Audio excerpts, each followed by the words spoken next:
So climate change is real. There's no denying it. Unfortunately, the only thing that's not changing is our government. Their climate is stuck in the back pockets of the corporations.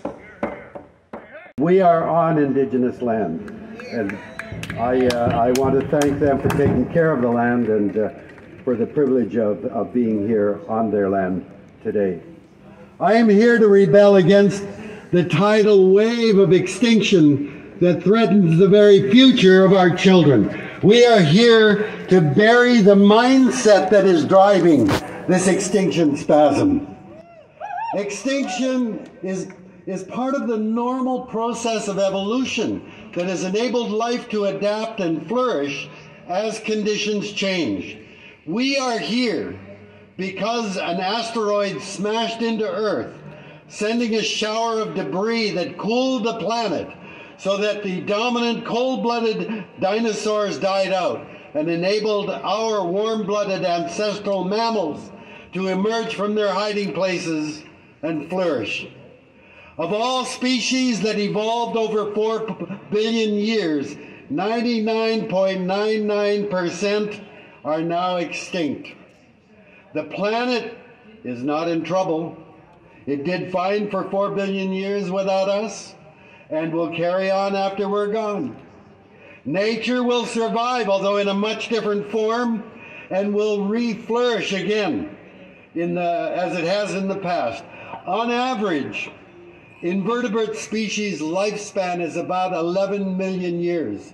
That's the average length an invertebrate exists. On average, the lifespan of a mammalian species is 1 to 2 million years. There have been 5 episodes when 70 to 90% of all species suddenly disappear from the fossil record in less than 2.8 million years, which is just a blink in evolutionary time. We are in a 6th spasm of species loss. In May, a United Nations report announced 1 million more species are in imminent danger of extinction. We know the most numerous, diverse, and important group of animals, namely insects, are in catastrophic decline because we are at war with them. Without humans, nature will rebound and flourish. Without insects, terrestrial ecosystems will collapse. On September 20th of this year, the United States Fish and Wildlife Service declared 23 more species are now officially extinct, including the iconic ivory-billed woodpecker, whose last official sighting was in 1944. There's no mystery to why species are vanishing so rapidly. We are the cause.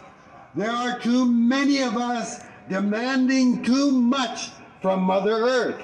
We're the top predator on the planet, and there's no reason to think that somehow we are immune from extinction. That's why I joined with Extinction Rebellion, to rebel against the extinction path we are on. After a mass extinction, nature recovers in biodiversity and abundance, but it takes 10 million years.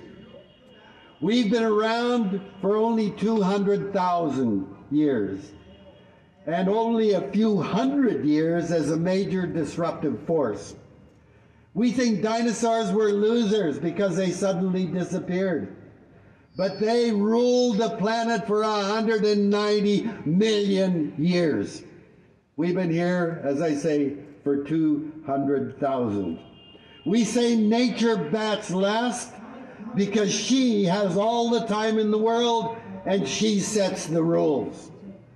The anthropogenic, that is a human-caused mass extinction, is happening because we have changed the way we see ourselves and our place in the world. You see, the way we see ourselves in the world determines how we act towards it. For most of human history, we knew we were deeply embedded in and utterly dependent on nature. We saw ourselves as a small strand in a complex web of relationships with all other species of animals and plants who were our relatives, not resources.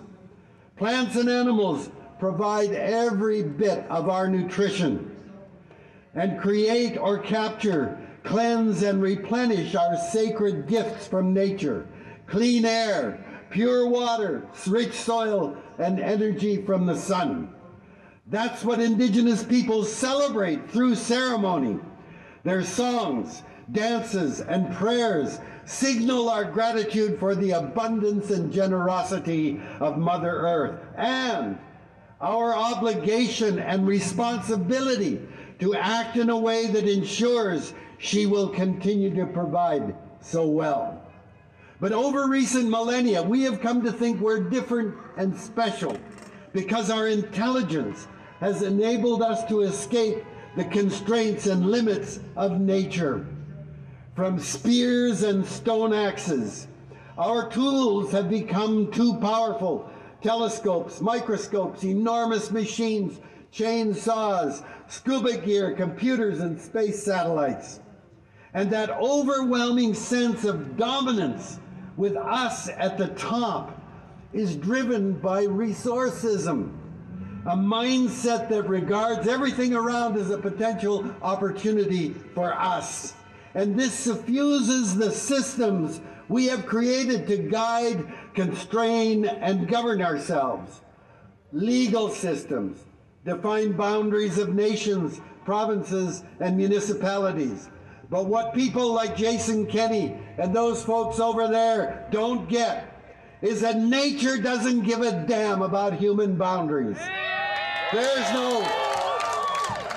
no Alberta air or Jason Kenney air. We are all embedded in a matrix of air that flows in and out of and between all of us. And while laws define human property and property rights, what about the right of a songbird to live its life as it evolved to live? What about the right of a forest to exist as a community of organisms, or a river to flow as it has for millennia? Who the hell do we think we are that we can go around setting rights? And Mr. Harper showed us for 9.5 years as Canada's Prime Minister what he values when he called action to reduce the threat of climate change crazy economics. So he ignored climate change by elevating the economy above the atmosphere that gives us air to breathe, that gives us weather, climate, and the seasons. The United Kingdom economist Partha Dasgupta recently showed the economy ignores all of the things that nature does to keep the planet vibrant and habitable for animals like us. Things like photosynthesis that captures energy from the sun, removes carbon and puts back oxygen. Pollination of flowering plants, filtration of water and creation of soil. Those are just externalities, the price of doing business. Let's put the eco back into economics.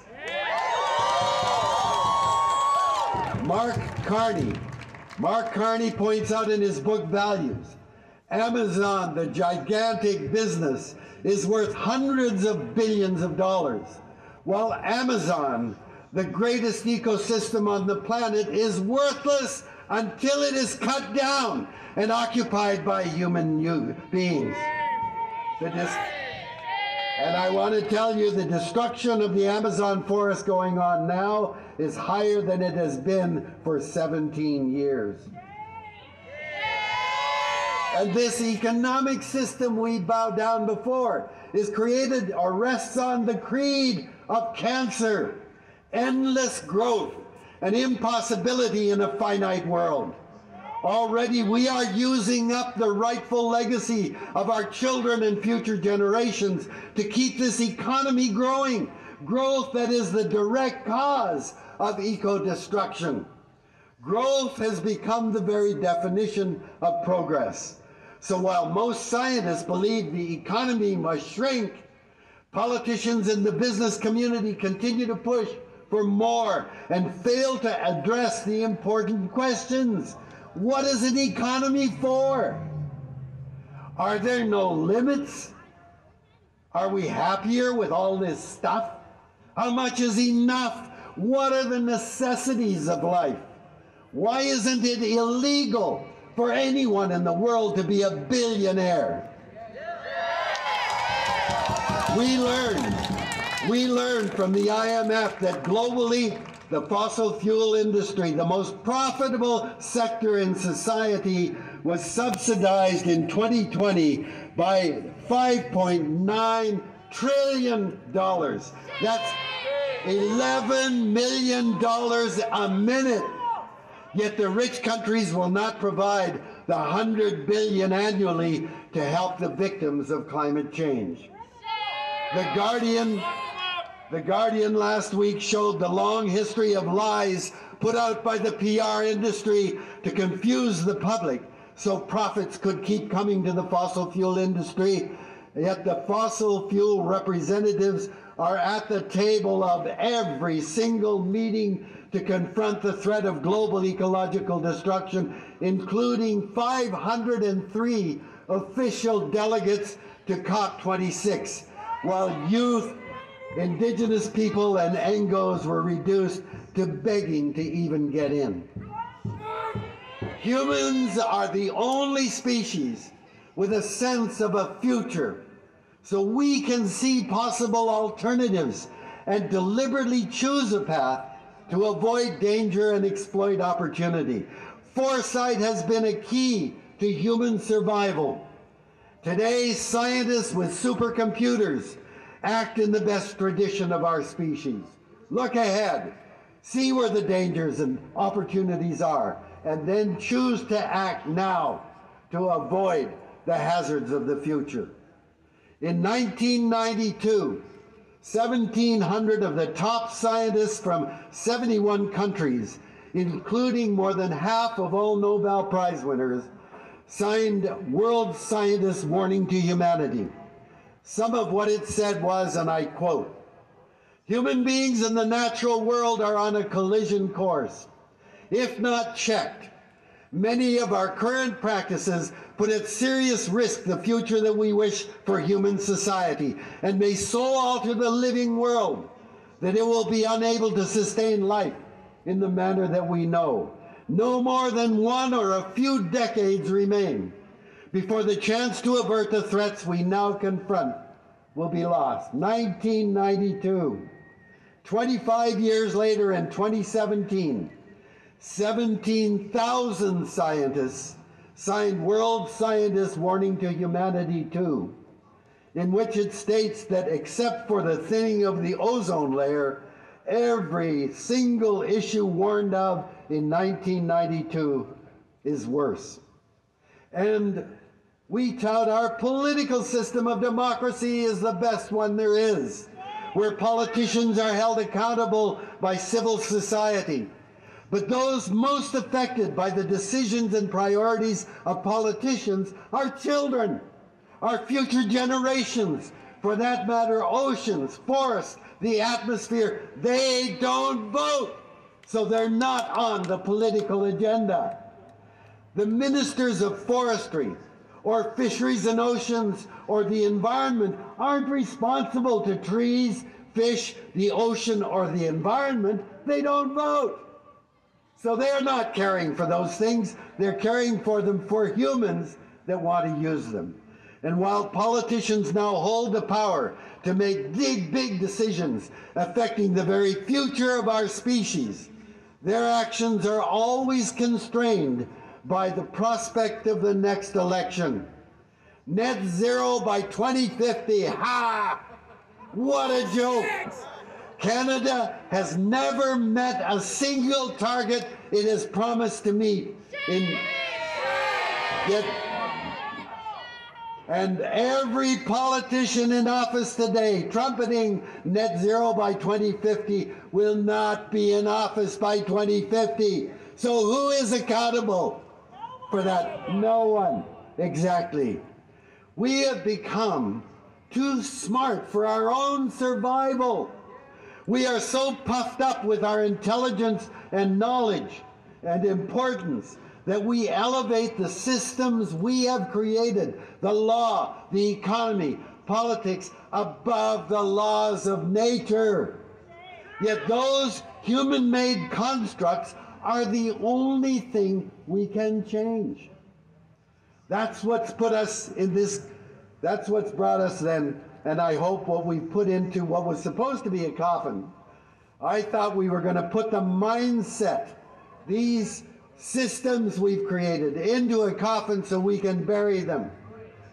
I am here to join with Extinction Rebellion, to rebel against the human-caused extinction of species and to signal the solution to the ecological crises of our time, which is the death of the destructive systems that are driving us towards extinction. Once we have shucked those things, may have a rebirth based on the ancient understandings of Indigenous people around the world. Thank you for joining us today.